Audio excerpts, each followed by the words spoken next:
Bapak Ibu, saudara-saudari, adik-adik, sahabat kenalan yang saya kasihi, mari kita renungkan bacaan Injil pada hari ini, Senin 25 April 2022. Hari ini adalah Pesta Santo Markus, penulis Injil. Bacaan Injil diambil dari Markus bab 16 ayat 15 sampai dengan 20. Setelah saya membaca bacaan Injil pada hari ini, saya mengalami sukacita, gembira di dalam Tuhan. Kenapa?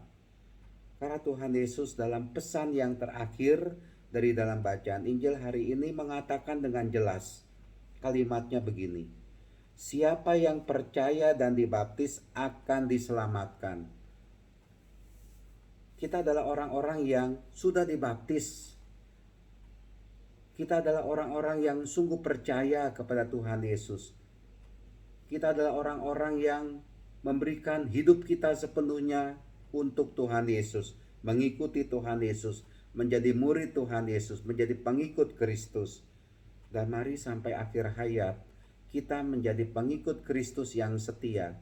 Karena Tuhan Yesus juga setia, sungguh amat baik, sungguh sangat mencintai, mengasihi kita.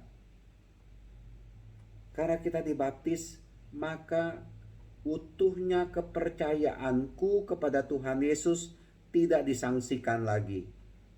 Dan karena kita percaya dan memberikan diri kita dibaptis, maka anugerah yang begitu mulia, yang begitu agung, yang akan diberikan, dilimpahkan kepada kita adalah kebangkitan, adalah keselamatan.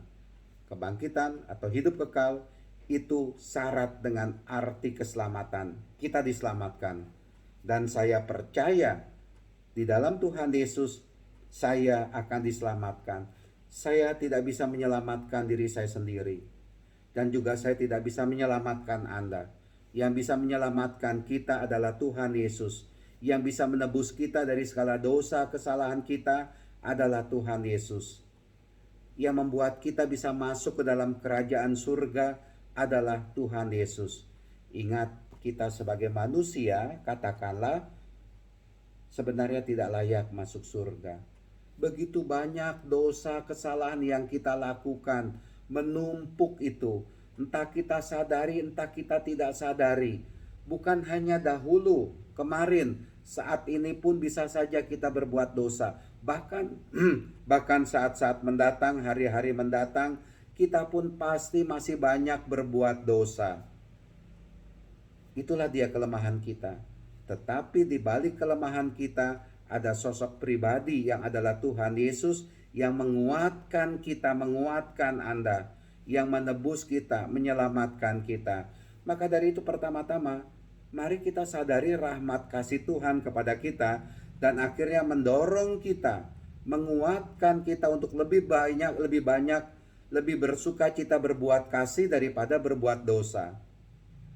Dan akhirnya dengan kasih dari Tuhan itu, kita mau mengikuti Tuhan Yesus karena di dalam Tuhan Yesus keselamatan itu sungguh terjadi. Maka dari itu Bapak Ibu saudara-saudari terkasih, berbahagialah kita karena kita adalah orang-orang yang dipilih oleh Tuhan Yesus. Dan pembaptisan itu kita menyatakan diri iya sebagai orang yang dipilih dan mau mengikuti Tuhan Yesus, dan kita tetap percaya di dalam Tuhan Yesus. Kepercayaanku, imanku kepada Tuhan Yesus tidak akan pernah goyah berhadapan dengan apapun yang kita alami dalam hidup ini. Sebab di dalam Tuhan Yesus sekali lagi keselamatan itu sungguh terjadi atas diri kita. Nah, Bapak Ibu, saudara-saudari terkasih, mari kita dengan penuh sukacita mengikuti Tuhan Yesus. Tuhan menyertai kita semua dan menghantar kita kepada keselamatan. Amin.